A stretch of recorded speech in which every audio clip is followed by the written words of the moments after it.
জাতিসংঘ শান্তি মিশনে নিষিদ্ধের পথে র্যাব, পুলিশ ও ডিজিএফআই।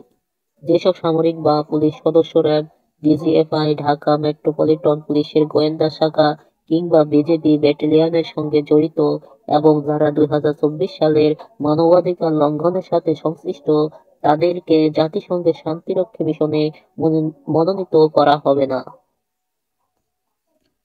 বুধবার 12 ফেব্রুয়ারি জাতিসংঘের ফ্যাক্ট ফাইন্ডিং মিশনের প্রকাশিত প্রতিবেদনে এ তথ্য উঠে এসেছে। 2024 সালের জুলাই-আগস্টে বাংলাদেশে ঘটিত গণঅভ্যুত্থানের পর মানবাধিকার লঙ্ঘনের বিষয়ে একটি প্রতিবেদন প্রকাশ করেছে জাতিসংঘ মানবাধিকার হাই কমিশন।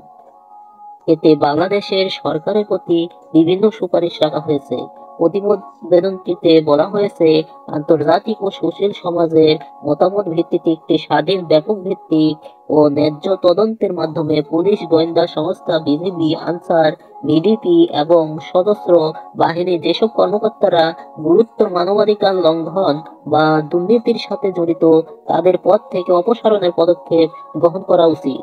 এছাড়াও মানবাধিকার হাইকমিশন এক অধ্যাদেশ পাশের সুপারিশ করে জানায়, বিশেষ পরিস্থিতিতে সশস্ত্র বাহিনীর সদস্যদের শুধু সীমিত সময়ের জন্য অভ্যন্তরীণ নিরাপত্তার কাজে নিয়োজিত করা যেতে পারে।